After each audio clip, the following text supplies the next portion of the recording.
पौधों के समुचित वृद्धि विकास के लिए लगभग 17 पोषक तत्वों की जरूरत पड़ती है। आजकल जो खेती हो रही है, गोबर की खाद किसानों ने खेत तक पहुंचाना धीरे धीरे जो है कम कर दिया है, बंद कर दिया है, लोग नहीं डाल रहे हैं। केवल डीएपी और यूरिया 2 चीज़न की खेती हो रही है। डीएपी का मतलब नाइट्रोजन और फास्फोरस, और यूरिया का मतलब केवल नाइट्रोजन, और पौधे का चाहिए जो है 16, 17, 18 पोषक तत्व। तो ये सारे पोषक तत्व होते हैं आपके जो है जीवांश कार्बन यानी कि गोबर की खाद में।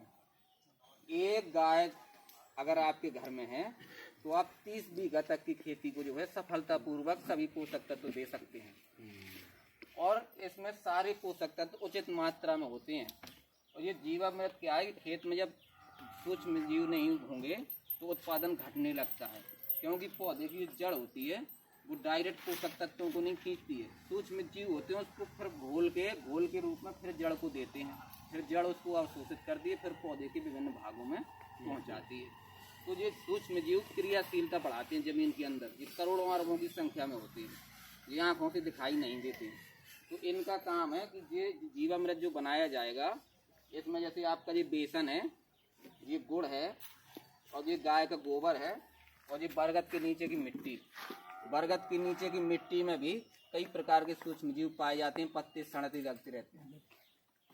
बीच में नहीं, यहाँ बैठा उनको जो है क्या किया जाता है कि इनको सबको आपस में जो घोल के पानी में इसमें डालते हैं, डालने के बाद इसको भर देते हैं, लगभग यहाँ से भर देंगे, और इसको सबको घोल के जो इसमें भरते हैं उसको बोलते हैं जीवामृत। ये जीवामृत आपको बनाने की विधि बताई जा रही है।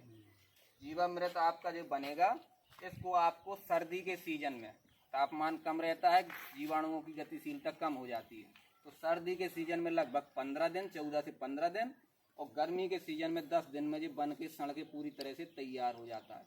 इसको छान के आपको छोटे वाले में पलट लेना है, और उसके बाद आपको इसमें दूसरी घानी डाल देना है।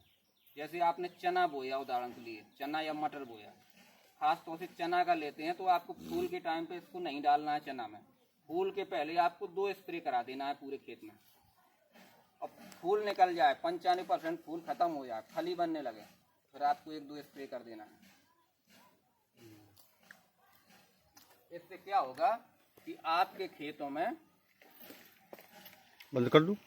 चल, इसके बाद क्या होता है कि जब आप खेत में डाल देंगे तो जो बगल वाले का खेत है या आपका दूसरा खेत है जिसमें आपने ये अप्लाई नहीं किया है, जिसमें ये आप प्राकृतिक खेती कर रहे हैं, उसका उत्पादन और दूसरे खेत का उत्पादन देखेंगे तो इसमें रोग कीट कम लगेंगे, उत्पादन ज़्यादा होगा, पौधे की बढ़वार अच्छी होगी, शाखाएँ ज़्यादा आएंगी, उसमें फल फूल ज़्यादा आएंगे, और जब फल फूल ज़्यादा आएंगे, फलियाँ ज़्यादा बनेंगी, तो उत्पादन अपने आप ही ज़्यादा होगा।